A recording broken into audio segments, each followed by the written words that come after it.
Hello, Sunshine. I'm Alexi Lalas, and welcome to the State of the Union podcast, where we look at the beautiful game on and off the field through the lens of red, white, and blue-colored glasses. This episode, we'll be talking the MLS quarterfinals, El Trafico hype, Jesse Marsch. Lately, something's changed, and it ain't hard to define.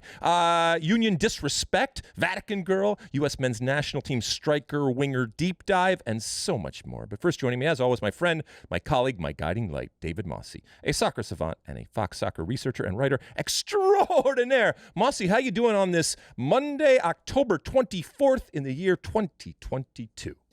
Doing well. Good to catch you during one of your brief stops in LA. You've been traveling quite a bit lately. I got in yesterday, late yesterday from, where did I come from? Auckland. As we mentioned last week on the pod, I spent the week in Auckland, New Zealand, home of the World Cup, the Women's World Cup next summer, along with the co-host Australia. But we were in Auckland for the Women's World Cup draw. And it was fun. It was wonderful. It was exhausting in terms of the trip, but man, oh man, it was cool. And keep in mind that later on this week, we will have a pod dropping with an interview with the great Carly Lloyd, who hosted the event and was really, really good and fun. And I think she's got some interesting reactions to not just the draw, but also the hosting of it. I saw you palling around with your former ESPN colleague and Brazil World Cup winner Gilberto Silva. A lot of Gilberto. And then I flew back with him. What a wonderful guy. I worked with him years ago during the World Cup when I was working for ESPN down in Brazil. And just the nicest, gentlest human being you will ever see, and an incredible player. He's the only person that I've ever worked with during a tournament that actually had surgery within the tournament. At one point, Gilberto was gone, and we were all looking around and like, where'd he go? And he had bombed off to like Sao Paulo or something to get knee surgery at the time. It was crazy. He was laughing about it earlier, but it was very cool. FIFA, obviously, when they do something like this, and when they do everything, it is of a very high quality and wonderful people, wonderful time, first class everything, and ultimately, the draw was really, really interesting. I think good for the U.S. We'll talk about it, as I said, later on with Carly later on in the week. But good trip, and I'm back, and we're getting closer and closer to another long trip to Qatar. So Qatar is coming. We are ready for Qatar. Whether Qatar is ready, that's another story. Did you watch anything interesting? Season 1 of House of the Dragon is in the books. It's done. Yeah. And general reaction in totality? I didn't love it, but I enjoyed it. I think it was a pretty good first season. I hope it improves from here, though. A lot of those birth scenes, I'm told. A lot of birthing things that are going on. That's where the graphic part of it is now, because nobody wants to do any sex scenes anymore, so it's the birthing scenes. I think the tagline for the show is "The womb is the real battlefield" or something of that sort. But yeah, we ended on something of a cliffhanger. There's a war coming, but we didn't actually get to the war. Okay. They want you back for the next season. Right. Well, as you know, I can't watch it until it's all done. So just because the season's over doesn't mean that I'm going to now binge that. So when it's all done, let me know. But so far, so good. What did I watch? I watched a lot of stuff on the plane, but I also at one point watched a new documentary out on Netflix called Vatican Girl, The Disappearance of Emanuela Orlandi, which is this crazy story from back in the 80s when this teenager who was living in the Vatican with her family disappeared. And to this day, it remains unsolved. There are plenty of theories as to what happened, and obviously happening in the Vatican. And did it involve the Pope and the powers that be there and the mafia? And they go through all this. It's multiple episodes, but it's really interesting as to what ultimately happened to this girl and who was responsible for the taking of this girl. Anything else? That's it. All right, should we light this candle? Let's do it. All right, well, we're going to start off with the MLS quarterfinals recap, and it was wonderful. I was able to watch it from, actually, at one point, right from one of the FIFA lounges that they had in our hotel. We put it up on the television screen. We were able to see all sorts of stuff that was going on, and even from thousands and thousands of miles away, it was palpable, the excitement and the pressure, and I think it delivered in terms of these four quarterfinal games. Where do you want to start?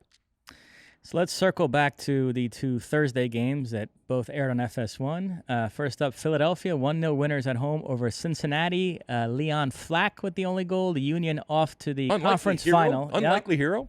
First goal of the year. Yeah, the Union off to the conference final for the second straight season. Yeah, it wasn't a great game, and yet from a Philadelphia perspective, I think Jim Curtin will be pleased in the way, everyone's going to use that, they ground out the game, and they did. It was a grind ultimately, and they beat a Cincinnati team. We've talked before about the incredible connections there with Pat Noonan and with Chris Albright, and ultimately this is for obvious reasons, a wonderful and successful season for Cincinnati, and a dramatic leap in both the evolution and how far they have gone, but now the expectations, given how poor they have been for a number of years. So no shame going out to Philadelphia, one of the elite teams and one of the best teams certainly this year and for multiple years. But they did not go out to a Philadelphia team that blew them off the field or certainly played their best. Philadelphia Union folks don't care. They just care about winning, and they got the goal and they got the win that they needed. The other conference semifinal that night was El Tráfico, which yet again did not disappoint. What a game. LAFC, 3-2 winners. It was 1-1 at the half. Buanga and Grandsir with the goals. Then Buanga late made it 2-1. Joveljic comes off the bench, makes it 2-2. And then Arango in stoppage time. LAFC prevail. They're off to the conference final. We were in the FIFA lounge screaming and yelling at this game. And as we know, sometimes these big games don't live up to billing. But the Tráfico continues to give us what we want in terms of incredible games, memorable games, obviously goals. And, again, happening at a time when Cascadia isn't even involved in the playoffs, and we always have that debate about what the biggest rivalries are. I think, again, this cements what El Tráfico means, not just to these teams involved and to this city involved, but to Major League Soccer, and that it provided yet another time capsule type of game. A credit to both of these clubs. Obviously, the Galaxy wasn't a great year, but I think Gregg Vanny is going to look at it as a progression, not certainly where the great Galaxy teams have been in the past, but from LAFC's perspective, it was just great scenes, even like I said, from thousands of miles away. My big picture take is that we're in the playoffs now, and Bale and Chiellini are non-factors. It's incredible. And then a guy like Buanga, who arrived with much less fanfare, is the guy that scored the goal that clinched the Supporter Shield and scores 2 goals in this game. Plus Arango, who it still boggles my mind that mid-season we were talking about them possibly shipping him out. He's been one of the best signings in recent MLS history. He's one of the best players in the league. I don't know why people have such a hard time accepting that, but he is, and he's the hero here. And so LAFC moving forward, we'll see. Gareth Bale, I guess, has an injury. Well, does he? I mean, we were watching our broadcast from Auckland, and there was this question, and I was scrolling through Twitter and trying to find out, and there's some real mystery, I guess, around why he is not being involved in this at all. By the way, not even on the bench. Right. He came on the game after, and he was kind of all smiles as he celebrated with his teammates. But man, oh man. Although the longer they stay alive, there is a chance for him to have a moment and to change this whole narrative around. He scored game-winning goals in Champions League finals. Watch him pop up and score a great goal to win MLS Cup, and then all of a sudden we'd be praising him again. But we'll see what happens. I mean, this is a LAFC team under Steve Cherundolo that came out of the chute flying, right? And then had that dip when they started making a lot of changes. And I think they're back to an understanding of who they are, but that it's coming without Chiellini and Bale. That is an interesting subplot going on. And I don't think either of them are problems or cancers. But I think, again, it shows that Steve Cherundolo has done a really good job managing at times a difficult and challenging type of season. Now, the other coaches around the league aren't crying for Steve Cherundolo because he's got a wealth of depth and assets to choose from here. But you still got to deal with all of these big players and these expectations, whether from the outside or the inside. So the Supporters Shield winners get not only a win, but a win over their major rival and continue on. So that was Thursday night. The top seeds in each conference advanced. Then we move ahead to Sunday. The first game, the defending champs, NYCFC, go to Saputo race out to a 3-0 lead. Maxi Morales and Ebert in the first half. Thales Magno from the penalty spot early in the second half. Mihailovic pulls one back late, but it doesn't matter. NYCFC moving on to the conference finals. Yeah, I mean, NYCFC, I think this was comprehensive. And it's not that Montreal didn't have their chances, but, everyone talks about taking chances, and NYC certainly did. Jordi Mihailovic gets a consolation goal, and maybe just a reminder about how good he has been, and how, we'll talk a little bit later about potential players when it comes to surprises for the 26th, which, by the way, is dropping November 9th, if I'm not mistaken, the roster for the U.S. men's national team going to Qatar. Wilfried Nancy and this Montreal team picked a bad day to have a bad game in terms of finishing their chances. And NYCFC, who we know, talk about going through a transition, losing your coach, losing your, Castellanos in your major goal scorer, have, I think, come out of that and are kind of feeling it right now. Now they're going to have to go down to Philadelphia and play against Philadelphia with a Philadelphia team that isn't decimated from COVID, as we've seen in the past. So it gets that much harder. But this was, like I said, a comprehensive win, and one that I think got a lot of people that either haven't been right now or just are struggling to accept that the defending MLS Cup champions are getting hot at the perfect time. I will say, you talk about sliding doors moments in a match. That Kai Kamara header off the post, right? How that didn't go in, and that could have been a totally different game. Sean Johnson also made a couple of big saves, although I thought the Mihailovic goal was a bit of a howler on Sean Johnson's part late. I tell you, this NYCFC stadium situation is producing some funky stats. I've had people tweeting them at me. Their last 7 playoff games have been in 7 different stadiums, and they beat Inter Miami in the first round. Their 5 wins over Inter Miami have come in 5 different stadiums. it's between Yankee and Red Bull and Citi Field, or they played in the bubble in Orlando for MLS's back. They've obviously played in Fort Lauderdale. So I don't know, but I thought I'd get that. It's not the players' fault, but credit to the players for being able to adjust and being basically a barnstorming type of brand when it comes to NYCFC. And we know, and we're not going to get into a big discussion about Yankee Stadium and the problems that they have. So, I mean, ultimately, if there's blame, it's not really blame. It's just the reality of NYCFC has had plenty of time, and they have failed to actually get that stadium. And there's always, but it's coming, and but it's coming. All right, fine. When it's here, great. But until that time, you're going to be ridiculed. You're going to be criticized, and I think fairly and rightly so. And you are going to be put at a disadvantage when it comes to where you are playing for your brand. But these players and this particular team have looked at that adversity and have found a way to blaze through it, and in certain ways to use it to their advantage going on. But like I said, it gets a little bit more dicey now with going to Philadelphia, which, by the way, will be the game that we will be doing. The second game on Sunday, Austin 2-1 winners over Dallas. Gite and Driussi in the first half. Then Velasco pulled one back in the second half. But Austin hold on. They're off to the conference final. And listen, several expansion teams made the playoffs in their first season. Austin did not. But if you frame it as how long did it take to become a genuine MLS Cup contender, year 2 is really impressive what Austin is doing. It is. And that they are doing it in that way on the field. And again, we talked about these games here. I thought the environment in Philadelphia is always cool. They bring it when it comes to that. So that was fun to see. We talked about El Tráfico and what that was. The environment in Montreal was great, even though the team didn't necessarily play great.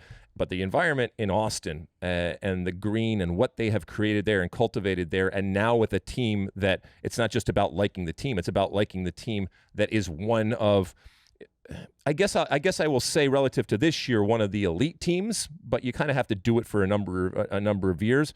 But so far, so good. They are worth the price of admission when it comes to someone like Driussi, and they are giving their fans continually an incredibly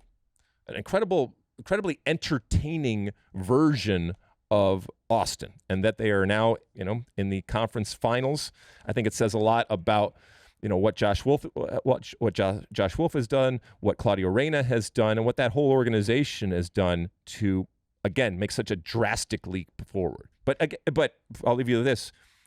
MLS allows you to be able to do that through its structure and through its, I guess, rules and regulations that they have. And so seeing teams make dramatic leaps, we talked about what Cincinnati did. Now we're talking about Austin, which isn't as dramatic as Cincinnati, but still, if you understand the league and you are smart and you surround yourself with smart people who also understand the league, you can make up a lot in a very short period of time.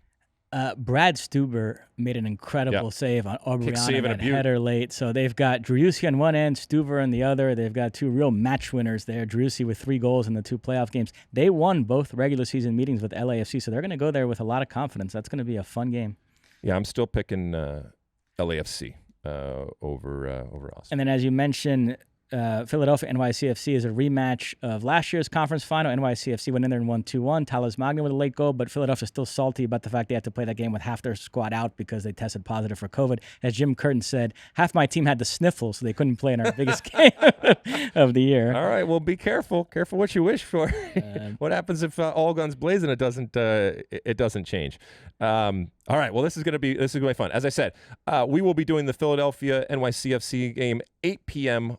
Eastern on FS1, and from a Western perspective, LAFC hosting Austin. That is 3 p.m. Eastern time on ABC. On both of those games on Sunday, so a jam-packed Sunday of MLS semifinal action. All right, well, we have a fun U.S. World Cup segment coming up, segment number 2. So we're going to do MLS and European review all in one shot here. Let's transition to England, where the big game this weekend, Chelsea-Manchester United, finished 1-1. Both goals in the second half. Jorginho from the penalty spot after McTominay tackled Broja to the ground. And then Casemiro in stoppage time, a looping header off the fingertips of Kepa, off the post, and then just across the line. His first goal for United. What a time to get it. So it finished 1-1. I want to talk about Pulisic in a minute, but let's do Ronaldo first because the world needs your take on this whole situation. Yeah, I'm sure. United's previous game against Tottenham was a rousing 2-0 win at Old Trafford, their best performance of the season. Ronaldo didn't start, refused to come on as a sub, and then stormed out of the stadium before the game was over. And the punishment was that he was dropped from the squad for this game. You asked me a few weeks ago on this pod if what was happening with United this season was going to damage Ronaldo's legacy, and I said no. I'd like to amend my answer.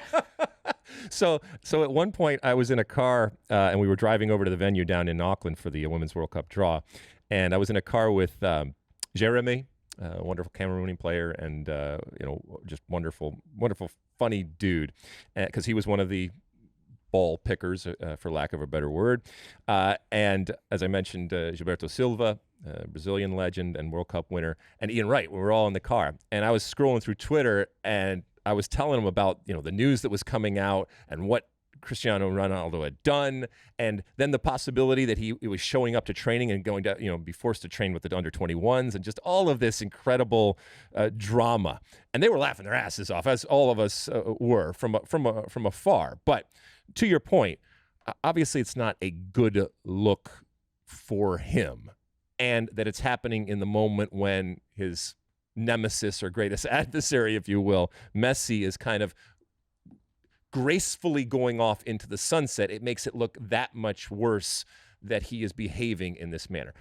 Having said all of that, I mean, Cristiano Ronaldo, we know, wears his heart on his sleeve. And he is, I think I can use the word at times, immature in the way that he reacts to things. And very passionate, obviously a very emotional type of person. This is bad, and I think if you're coming down on the side of Cristiano Ronaldo right now, I think you're really forcing it. And it's not to say that he should be banished and banned. I mean, players behaving badly, that's nothing new. That happens constantly. Whether in front, this is obviously a guy who's oftentimes in front of it and in front of the camera, or a lot of times behind the camera when this is happening in much more private type of setting. But nothing that Cristiano Ronaldo does is private. But justifying his actions and his behavior simply because of the fact that you like him as one of the great players ever to play the game, I think you're bending over backwards. And there are hills to die on when it comes to Cristiano Ronaldo. His behavior right now and over the last week and weeks, I don't think that's one of the hills. Pulisic came on in the 70-something minute, Sure. and if you really want to reach for something positive, he did earn the corner from which the penalty Okay. occurred.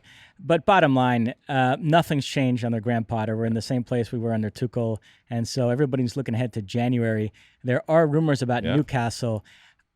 I would be all for that. We'll get to Newcastle in a minute, but I think that would be a great destination for him. It's a work in progress. I think he can obviously get a new lease on life there.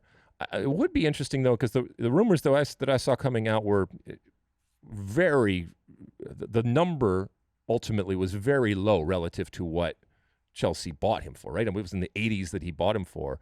And if now they're taking a 50% cut to sell him on for 40, he's not a cancer. And you can kind of afford to have him and get as much back as you possibly can with the understanding that his value has decreased. So, but if that were to happen, I think that would be great. It would be great for Christian Pulisic. And listen, we're talking about this from a footballing perspective. I know some people, I don't want him to go to Newcastle because of who owns that club and that whole situation. But you know what? When he signed for Chelsea, they were owned by a Russian oligarch who finances Vladimir Putin's war. So that was okay, but Newcastle isn't. So if we're just keeping it to football, I think that would be a great situation for him. Hey, the hypocrisy that exists when talking about soccer and that is going to exist here in the next few months when it comes to the World Cup. It's astounding. Well, it's not that astounding. Actually, it's not as surprising as you think. But yeah, as I've said, I watch an inordinate amount of Newcastle now because they have this Brazilian midfielder I love, Bruno Guimarães, and there's such a good feeling around that club. The fans love what's going on. Every new signing is welcome with open arms, and Pulisic would be as well. And the latest step forward for them this weekend, 2-1 winners away to Tottenham. Miguel Almiron, our old friend, is having a terrific season, scored his 6th Premier League goal of the season. Newcastle are up to 4th. And the interesting thing is, this is not yet a story of a club throwing crazy money around and buying all these world-class players and moving up the food chain that way. They've actually been fairly prudent. If you look at that squad on paper, it's not that glamorous yet, but they've added some good players, and they're expertly coached by Eddie Howe. And so they're already reaching this level before really even getting going from a flexing their financial muscles perspective. So it's a lot of good stuff going on there. It's kind of the way that you do it. And I think more importantly, the way that they have articulated it and from a public perspective has gotten buy-in from the fans, that they recognize that this is a long process. This isn't just because there's new ownership, we're going to go buy everybody and their mother.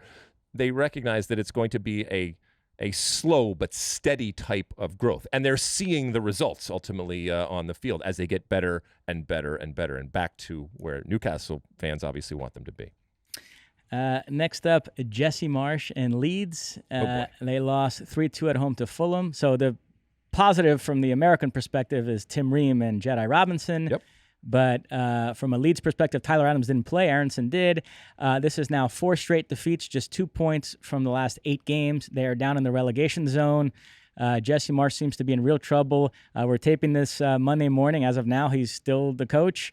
But they've got Liverpool next, and if he survives this week, I'm pretty sure that will be a make or break game for him. Right. I mean, first off, some context, because we're kind of freaking out over, when I say we, a lot of in the U.S. soccer family out there that follows Leeds simply because of the American influence that they have.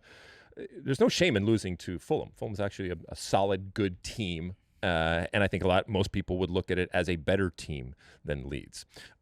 Jesse Marsch, his job is to keep this team up this year. So a team like Fulham, you at least want to try to go get a point. Having said that, first off, take it from a U.S. perspective, from the Fulham perspective, right? Both of those players playing well. There's a connection. That press that comes from Leeds, we all understand that. And so if there was ever a situation to point to relative to someone like Tim Ream being there because he can play out of the back, this is certainly one of them, under pressure and the ability to do what he needs to do. But that was never the question when it comes to Ream. The question when it comes to Ream was much more so, and we wouldn't get answers in a game like this, what happens when he has to push up? What happens when he has to deal with balls over the top? What happens when he gets into, a race with others? And from a physical perspective, is he able to literally keep up when there is space behind, as Gregg Berhalter wants to play in a much higher line? Okay, so that's the Fulham part of it, and that's good.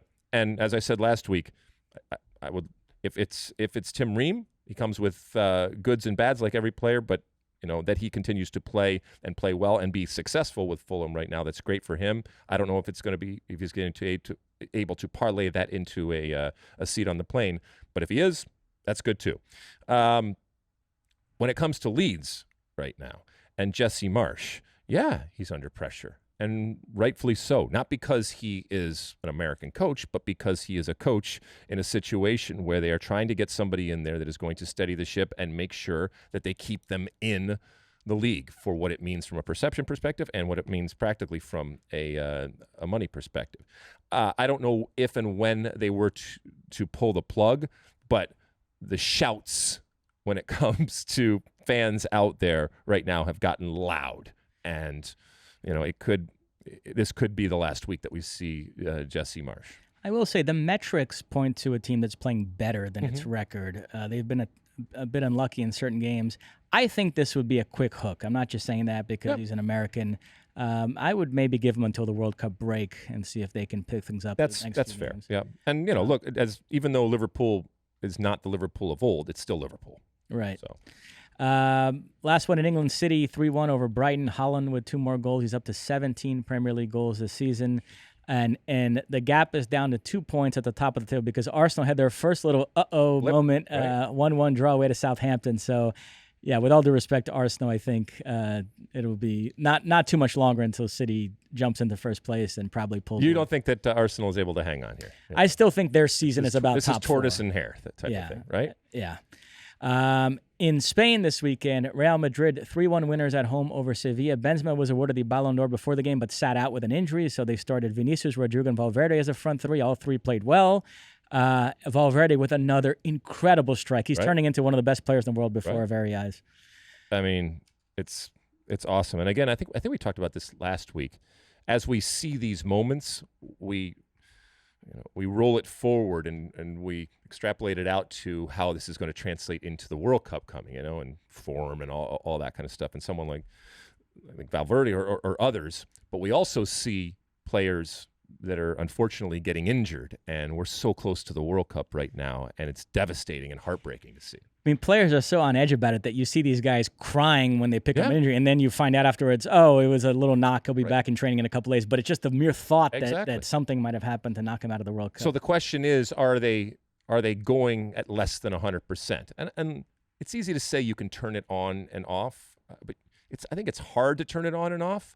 But it is in the back of their mind, and maybe it only flashes to the front of their mind if and when they get hurt. Oh my God, I could be out of the World Cup. I could not be able to live that dream. But you see it playing, and as we get closer and closer, it'll be interesting to see when they say, "I'm going to live to fight another day here." When it comes to, especially for defenders, in terms of the tackles that they go into, or just the situations that any players go into. Barcelona 4-0 winners at home over Athletic Bilbao. They hammer their former manager Ernesto Valverde. We've talked about how Ousmane Dembele can be Jekyll and Hyde. They got, which is good there, Jekyll or Hyde? Whatever the good one is, that's what they got this week. Dr. Jekyll and Mr. Jekyll is the good one? Jekyll is good. Okay. All right. According to Sean Sullivan. All right, well, who knows if this is right. So Ousmane Dembele with a goal and 3 assists, got a standing ovation when he came off. Sergio Roberto, Lewandowski, and Ferran Torres with the other goals. So Barcelona have picked things up since that Clásico defeat. They're 3 points back of Real Madrid. A player that used to play for Barcelona also had himself a great game, Lionel Messi. As we skip over to France, PSG 3-0 winners away to Ajaccio. Neymar suspended.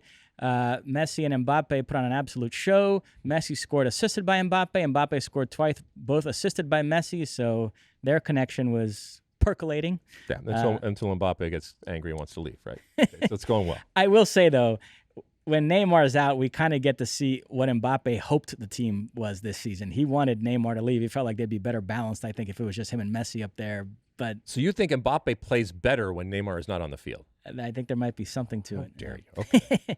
And then we'll end with a couple of nice American performances. First one in Italy, Juventus 4-0 win over Empoli. Weston McKennie started and scored off a set piece, showing his tremendous prowess in that facet of the game.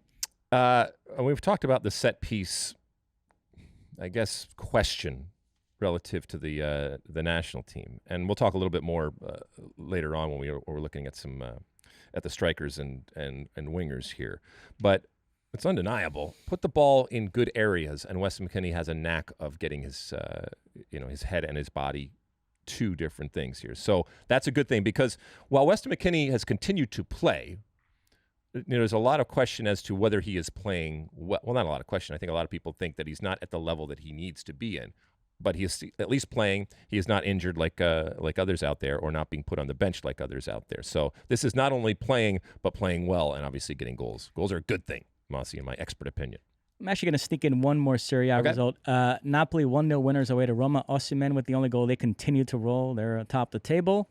And then we'll end in Germany, where Gio Reyna started and scored in Dortmund's 5-0 demolition of Stuttgart. Gio's first Bundesliga goal in more than a year. We know all the injury problems he's had, so that was a nice sight. It's great. You know that movie, Unbreakable? Ever seen that movie? Anyway, I feel like I'm constantly saying, okay, just be careful. Don't do anything for Gio Reyna. We all know what the talent he is. And they brought him along slowly, which is a good thing. And now that we actually see him not just coming on for a few minutes, not just, just running around, but starting, playing well, and obviously scoring. Because there's a lot of people that if Gio Reyna is healthy, absolutely have him in the starting lineup when it comes to November in the World Cup. And then last thing in this segment, a while back on this podcast, you gave us your top 5 biggest derbies in the world. You put Boca and River at number 1. Yes, congratulations, Boca. We had an absolutely surreal weekend in Argentina. It was the last round of the domestic league. Boca going for the title against Racing. Boca were facing Independiente, while Racing were facing River Plate. So Boca fans were put in a position where they had to root for River Plate, and River Plate fans were put in a position where if they did well, it would be handing the title to Boca, and that's exactly what happened. Boca's game finished 2-2, which opened the door. Had Racing won their game, they would have been champions, but instead River beat them 2-1. So late in the game, you had River scoring and everybody at La Bombonera erupting in cheers. I can't imagine if in the history of Argentinian football there's ever been an instance where Boca fans celebrated a River goal that passionately. But wow, it was crazy scenes. The 2 matches kicked off simultaneously, and there were lots of twists and turns, live standings at different points. It was, if Racing looks like they're going to win. At one point, they were level on points, Boca and Racing, which meant there would have been a playoff. It had ended that way. And by the way, Independiente, the team Boca were playing, is Racing's big rival. So it was kind of this whole weird interconnected thing. But so tremendous end to the season in Argentina. Boca Juniors are the champions. Congratulations to Boca Juniors, even though you were handed it by your biggest rival. All right, anything else, Mosse? That's it. All right, let's take a quick break. When we come back, like I mentioned, we're going to dive into our first of a couple or several U.S. positional previews ahead of that roster drop that I mentioned is coming on November 9th. Don't go anywhere. Okay, we are back, and we're going to take a look at positionally this U.S. men's national team. And again, we mentioned the roster is coming. It's coming November 9th, and we will actually have a post-roster drop reaction show.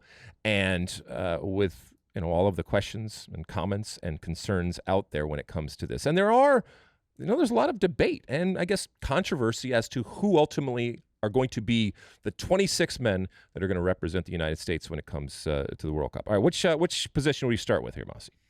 Well, we're going to tackle strikers and wingers today. Okay. Yeah. Which, looking at the 26-man squad, most people are figuring it'll be about 8 or 9 players between those two positions. Some people even doing 10.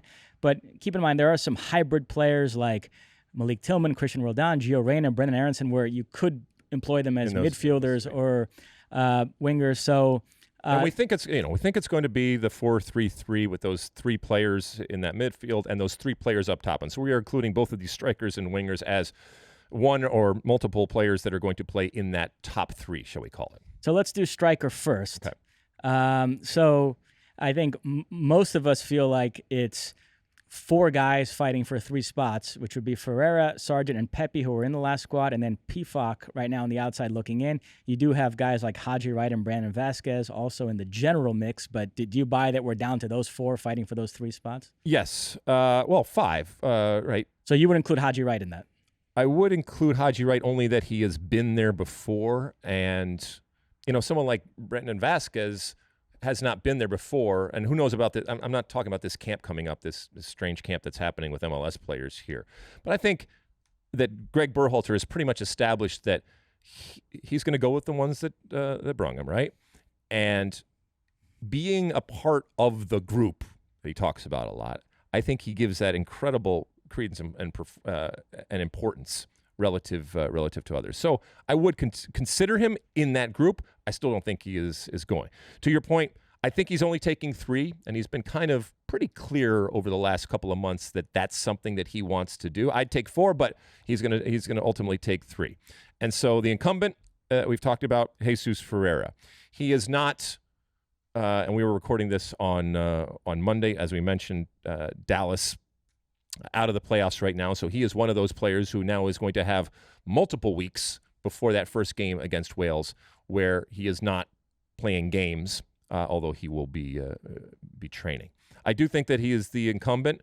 I don't think anybody looks at him right now as playing out of his mind, as opposed to someone like Ricardo Pepi, who we know is now on that loan to Groningen and continues to just score goals and is feeling good about what's going on, and maybe that's where he needed to go in order to score goals.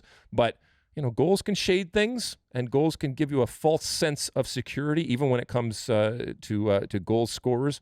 I've said before that I don't think Pepi is yet in the position where he would be one of my 3.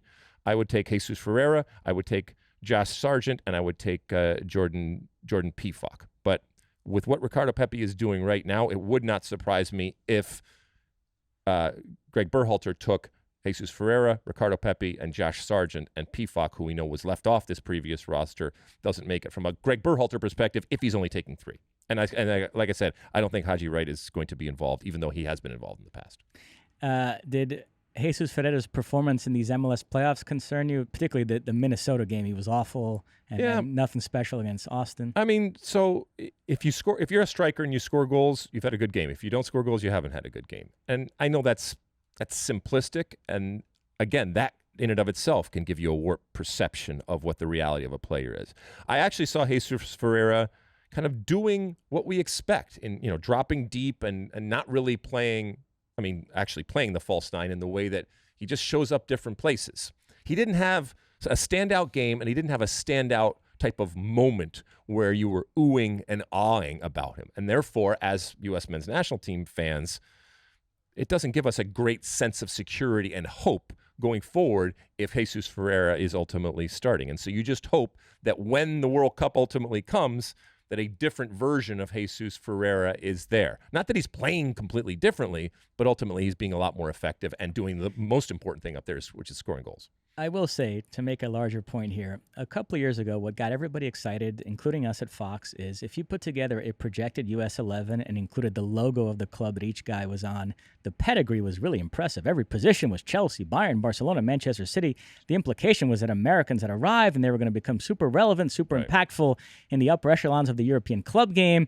And it's amazing how at that center forward position, we now have to grasp for a guy doing it in the championship, a guy doing it for a mid-table Eredivisie team. In Haji Wright's case, a guy doing it in Turkey. Pefok is the only one, and even then, it's an unfashionable club that's kind of punching above its weight. Union Berlin, there is nothing as far as like the top 20 or so biggest clubs in Europe as far as an American striker doing anything. Well, I mean, that is, the ultimate moment, right? When that happens, when we have a worldwide, world-class recognized striker playing for one of those teams that is playing week in and week out and doing the most difficult thing to do in our game, which is to score goals.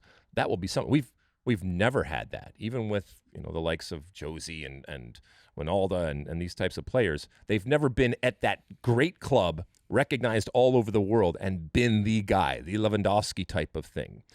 And so I guess that's the next bridge. That's the next bridge to cross. And until that time, we'll just take putting the ball in the back of the net, regardless of where it's coming from. Right. But, Jesus Ferreira, if Jesus Ferreira was the exact same player doing exactly what he is doing right now and doing it in Europe, I think our confidence level would be higher. I do think that he suffers from being in Major League Soccer and being associated with that. And that he is not playing great right now is just, complicated and compounded by the fact that he's playing in MLS for a lot of people in terms of their assessment. In terms of winger, figuring 4 or 5 guys there. Well, wait, who do you got in striker? Who do you think he's taking? You think he's taking 3? If it's only 3, I agree with your three. For me, it would be Ferreira, Sargent, and Pifak. Got it. Okay. Yep. All right. And then winger, so 4 or 5 guys, let's say. Obviously, Pulisic, Timmy Weah if he's healthy. And then if we're counting Reyna and Eriksson as wingers, I think those would be your main four. And then if you're taking any extra guys there, then you're talking about guys like Jordan Morris, Paul Arriola. So how do you see that position shaking up? So, yeah, I think Christian Pulisic is locked in on that left-hand side. He still has to be healthy, and that's a question, but I think he's locked in. And it's not like Christian Pulisic started every single game during qualifying, but I think for what he is and what Gregg Berhalter wants, I think that's going to happen unless he is injured. Mentioned, Gio Reyna and Brendan Aronson, who, yes, they could play false nines, or they could play one of those threes and stuff like that. For our purposes right now, we're talking about, the winger. I think, and we're going to do, midfields and defenders and goalkeepers later on. But when it comes to who benefited maybe the most out of that last window that we know was not very good, I think Mosse was the number one because he was not there, and I think he showed how valuable he is. But I also think Tim Weah really showed that he is, I still think, the most consistent winger in terms of being a classic winger with the type of speed to get behind the defense, to scare other teams, and to consistently take players on one-on-one using that speed, as opposed to Christian Pulisic, who loves to drift inside, take on multiple players, yes, but he doesn't have that sheer outright winger speed that you have to worry about if you're playing in a back four, that left back that is going to go up against him. So absolutely for me, I think that Christian Pulisic is going to be there. Gio Reyna is going to be there. Brendan Aronson is going to be there, and Tim Weah are going to be there. I think one of Arriola and Jordan Morris are going to be there. Paul Arriola is kind of a winger, and that's what you've seen him. I do think that Gregg Berhalter likes him, and I think Jordan Morris is going to be a real question, because the Jordan Morris that I have, and I think that Gregg Berhalter has, and a lot of people have, has still not really shown up in recent times for either club or country. And if that Jordan Morris doesn't exist anymore, then he is of much less value, and certainly not on the plane when it comes to Qatar. But if there is a glimmer of that Jordan Morris still in existence, I think it's enough to put him on the plane, where coming off of the bench, he provides a very different type of look on that off wing, if you will, playing on that left-hand side, even though he's so right-footed, and dropping his shoulder, getting around people. The problem is we haven't seen enough of that, and I'm not sure it still exists given the injuries that he's come off of. Yeah, there's a lot of fretting about Pulisic's minutes, Gio Reyna's minutes. Timmy Weah is a guy that we don't talk about as much, but he also had a pretty serious injury, was out a while. He's just come back. He did have 2 assists in the game, but he's not starting for Lille. So he's somebody that is going to arrive at the World Cup not having played that much this season, and you're going to hope that he can sort of flip that switch. Any concern about that? Wait, who? Timmy Weah. No, I think he's going to be fine. Yeah, I mean, I think that people will rise to the occasion of the World Cup. And again, I think we put so much weight and kind of carry over so much of that baggage of what the player is doing from a club perspective, and it doesn't all. A lot of times it doesn't translate. I think Tim Weah is going to be fine from a physical perspective, and I think, I talked about putting Brendan Aronson possibly in that position and putting Tim Weah in a different position. It would be interesting, and I'd really struggle if all I could do was either play Tim Weah or Brendan Aronson on that right-hand side in the top 3, who I would go with, because I feel like I got to get Brendan Aronson on the field. But if the only place that I can get him is on that right-hand side, and maybe this last window changed the way that I think about Tim Weah, it's really hard for me to take Tim Weah out. And winger position, we talked about the problems at center forward. This is a strength. I mean, I know we're worried about some of these guys, their health and their, the fact that they're not playing regularly for their clubs. But they don't all play the same way, but they all provide a real value. Take a step back, just in terms of pedigree. That quartet of Pulisic, Reyna, Aronson, and Weah is fantastic. It's very nice. It's very nice going forward. All right. Anything else in terms of we concentrated on the striker and winger for this podcast, and like I said, we'll do that midfield 3, which kind of writes itself to a certain extent, and back 4, and obviously goalkeeper going forward. Anything else, Mosse? That's it. All right, let's take another quick break. When we come back, it's time for Ask Alexi. Don't go anywhere.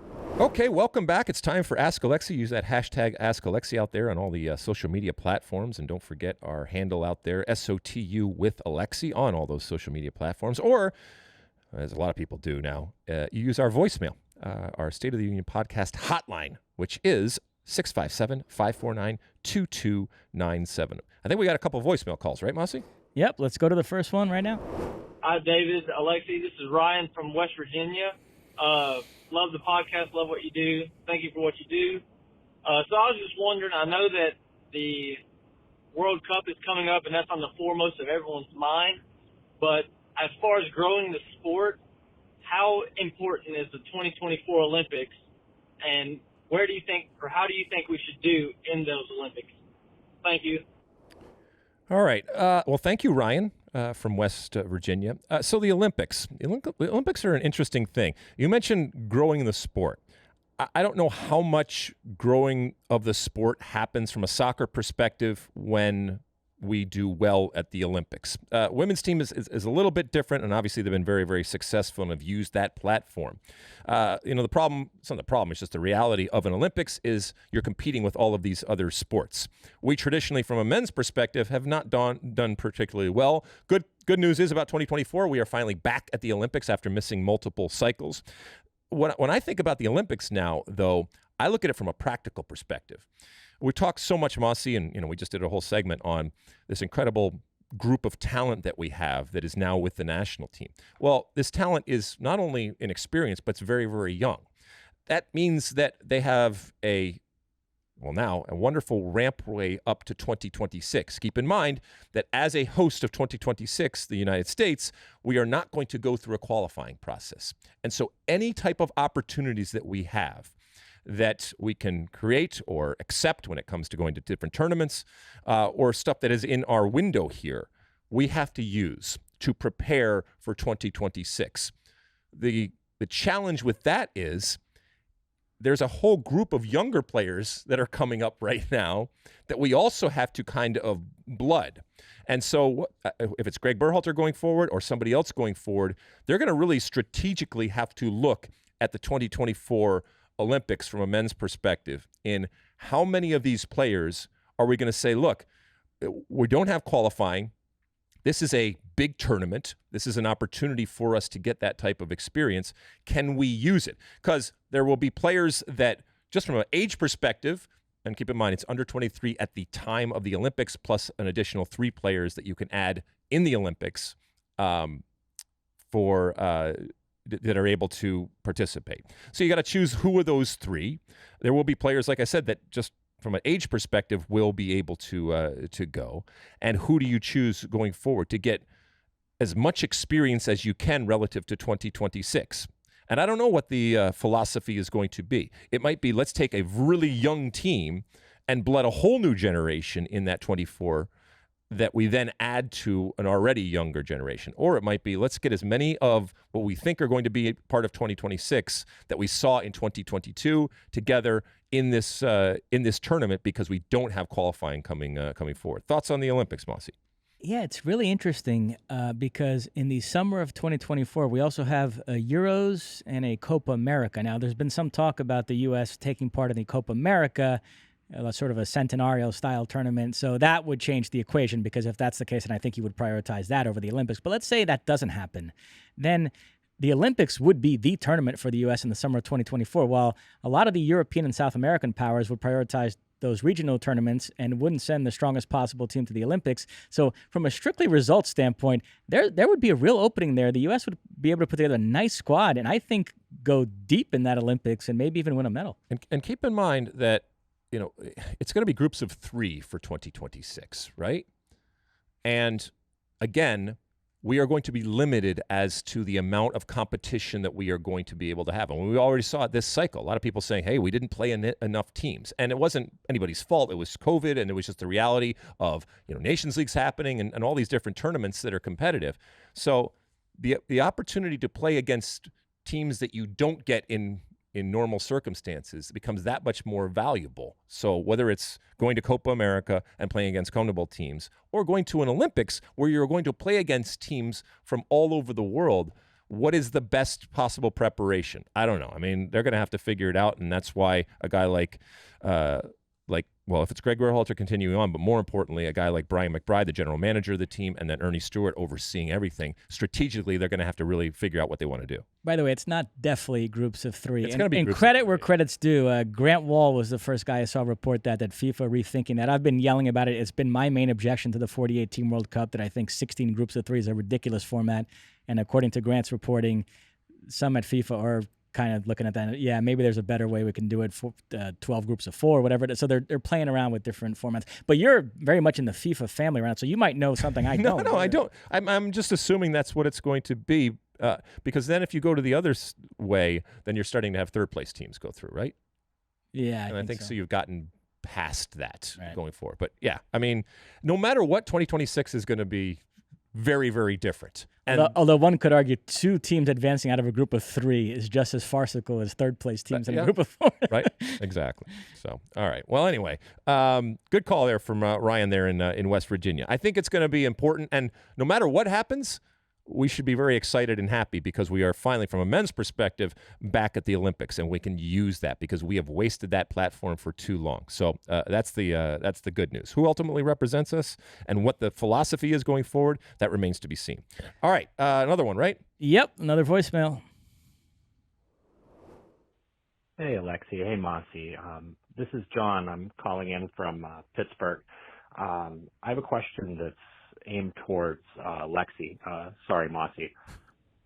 With the World Cup coming up, I'm curious Alexi, if you have any memorable jersey swapping stories on the field, maybe not even during the World Cup, but in any international game. And to piggyback off of that, I'm also curious, could you provide any insight to the fans about any unwritten rules or best practices that the players follow whenever they do go to swap a jersey? Thanks so much. I appreciate it. Love the pod. Bye-bye. All right. Well, thank you, John, from Pittsburgh, for the question and the jersey swap story. So a couple of things.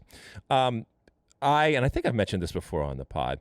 Throughout my career, while I traded jerseys after the game, I never kept any of them. I gave them all to our chiropractor, actually, with the national team. And George Billauer is his name, and so he has an incredible collection of jerseys from multiple years, and some, I guess would be pretty famous players that I switched with. I didn't care, to be quite honest with you. I was there. I have that memory, and looking back on it, would I have done it differently? No. I mean, George was great and wonderful, and he appreciated it, and so I had. It ended up becoming where I would do it, and then immediately I would give it to him, and it was just this conveyor belt. And ultimately, I'm glad that it went to someone who could appreciate it much more than I did. As far as stories, so there's a phenomenon that happens, and I think this is evergreen, of players already thinking even before the game who they want to trade with. It never, ever occurred to me to plan out how this is going to go. I vividly remember seeing that exchange happen. And usually it goes something like this. Before the game, you're warming up, or you're standing in the tunnel at times, and there's this sheepish type of move, depending on who you are. Usually there's a kind of a power imbalance. And inevitably it's someone that's not necessarily on the same level saying, hey, can I have your jersey? And that person oftentimes is very gracious and says, let's wait till after and then we're doing it. And it's a preemptive type of move, which I find difficult to comprehend, let alone to relate to in any way, going into a competitive game and being that cordial and personal with somebody that you want, that I always wanted, and to crush and looked at as my mortal enemy until after the game. So I would never in a million years preempt it and go and establish that I'm trading with somebody after the game. It was much more organic for me. If it happened, whatever. And people would find me at different points. I mean, that power imbalance worked both ways. And oftentimes I was this freaky big guy or whatever. And I remember, Jim Curtin, the now coach of the Philadelphia Union, when he first started his career, I remember playing an MLS game with him. And I remember immediately after the game, so he understood the protocol of it. Immediately after the game, he came running up to me and said, "Hey, will you trade a jersey?" And I don't know, his wife dug me or something like that. Not like that way, but I don't know. I think that was his excuse. So that Jim Curtin does it in the right way. So yeah, those are some different things. I think I've told a story where Maradona, after we played Argentina, even though he wasn't playing, he was just in the stadium, came and asked for my jersey. So that's not necessarily a swap, but that's a jersey story here. I don't remember any of the people that I ultimately swapped with. I love the ceremony of it. I love the ritual of it, but it was a little bit lost on me. Go ahead, Mosse. Warren Barton told me a hilarious story once. Newcastle was playing Juventus, and Zinedine Zidane was playing for Juventus. And around the 90th minute, Warren started intentionally sort of drifting towards where Zidane was in anticipation of that moment. Right. And he said he looked around and he noticed like 4 other Newcastle players doing the same thing. So it was going to be this wild free-for-all as soon as the final. Right. I will say that times have changed, and we talk about how far we have come. There was a point from a U.S. men's national team perspective where it wasn't about whether we wanted to trade jerseys. It was whether we could trade jerseys, in that we just didn't have enough to actually function as a team. So there was a practical reason for why you didn't do that. And there was, who's going to pay for it, and is it a fine, and how many jerseys that you have. Even when we got to the World Cup, it was very clearly stated how many jerseys in total you had. And so you had to navigate through that. Staying with Warren Barton, I benefited from a jersey swap. 1995, England played Brazil at Wembley in a tournament called the Umbro Cup. 3-1 win for Brazil, by the way. And at the final whistle, Warren swapped jerseys with Edmundo, the animal, one of my favorite players. I remember him. And Warren generously gave me that jersey. So I have a match-worn Edmundo Brazil jersey from a match against England. You could have perhaps done the same, but you gave all your jerseys to this damn chiropractor. I know, right? Oh, yeah. George has got a great collection going on there. All right. Anyway, good question there from John from Pittsburgh over there about jerseys. It's a cool thing. And while at times it kind of crops up in other sports, it really hasn't kind of taken hold. But I think it's such a cool part of the ceremony and the ritual of a game. And so while I didn't care about the jerseys, I did care about the swap. And it was cool to actually see that play out, or let alone to have somebody run up to you and ask you for the jersey. All right, again, use that hashtag Ask Alexi out there, or call, as Ryan and John did, onto our State of the Union podcast hotline, 657-549-2297. That's 657-549-2297. We'll take another quick break. When I come back, I give you my one for the road. Okay, welcome back. It is the end of our show, and at the end of each and every show, I give you my one for the road. This one's about perspective when it comes to American soccer. We mentioned earlier in the show that the Philadelphia Union, one of the great teams this year, coached by the great Jim Curtin, will be playing in the semifinals. And, this is a team that I think that has resonated with MLS fans and with soccer fans, and certainly with the folks in Philly. Having said that, there was, this is a wonderful time for Philadelphia sports, Mosse. I know you follow a lot of the different sports over there, and the Philadelphia fans of sports and just people of Philadelphia are really excited about what is going on. So I want to play you a little clip here where a news reporter is asking some young ladies over there in Philadelphia about these heady times where all of their teams are doing so well from a sports perspective. Let's hear that. Go Phillies! Let's go Phils, okay? Listen, Philly's taking over. The Phillies are taking over. Also, the Eagles, the Flyers, the Sixers, I don't know. But listen, wait, the who? Union, oh, we like the Union. Go Phillies! Go Phillies! Go Phillies. The Union! Like the blue collar workers? The soccer team, but the blue collar workers as well. All right. We appreciate the folks over there in Fox 29 over there in Philadelphia, and I only play that to talk about perspective. And as someone who's been around for a long time, Mosse, working on and off the field, along with a lot of other people that continue or have come and gone, to push that boulder that is American soccer. At times we will get to a point where we say, hey, we've made it. And hey, everything's good. And don't get me wrong, we are so far along and so much better off than we were 10, 20, 30, 40 years ago.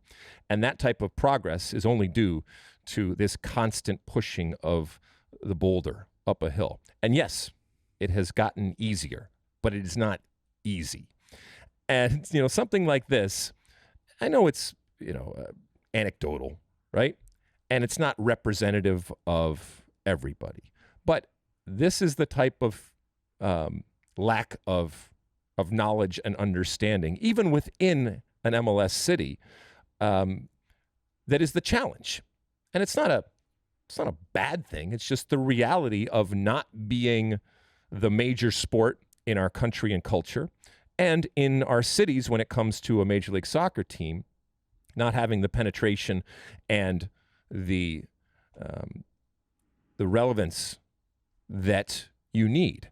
But it comes each and every day working. And while there are plenty of people that you could have asked on the street there in Philadelphia who would know exactly who the Philadelphia Union are, there are still plenty of people where it doesn't register. It is not on their palette of sports or even professional sports when it comes to a place like Philadelphia. Now, this should not be viewed as a all-encompassing type of indictment of Philadelphia. I only use it, again, to show how we have to continue to work, and we have to continue to be as open and accepting and welcoming as possible when it comes to our sport. And while we have come a long way, we still have a long way to go. And it gets back to what's happening in November and December with the World Cup and the opportunity and the platform that we have to continue to create fans, to continue to invite people in.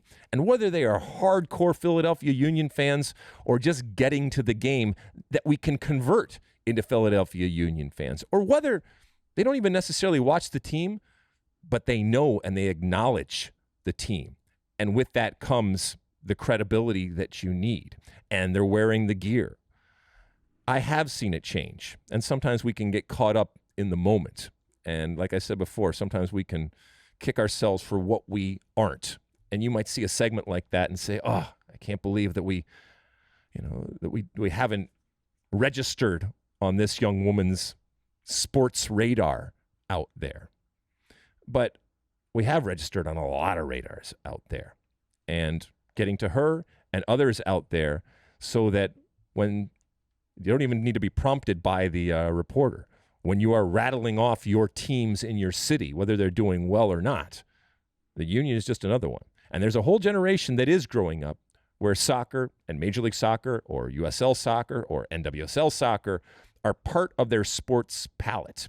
And there are fewer and fewer of, whether it's, the young lady that we showed here on this interview or others out there that either don't know or don't care to know when it comes to soccer. But, this is, it's a labor, like we said, and a labor of love, but it continues to be a labor. And sometimes we need, a really graphic illustration of, we still got to work, Mosse.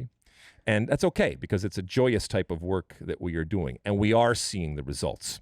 And this summer, or this November and December, part of what you will see are the results of all of that work over decades and decades and decades. Part of what you will see next summer in the Women's World Cup is all of that work that continues day in and day out, as I said, from men and women out there who work their ass off to spread the gospel of soccer in the United States, a country that, as we know, soccer isn't king. And that's okay, because maybe someday it will be, but not without the continued and daily effort of pushing that boulder up the hill.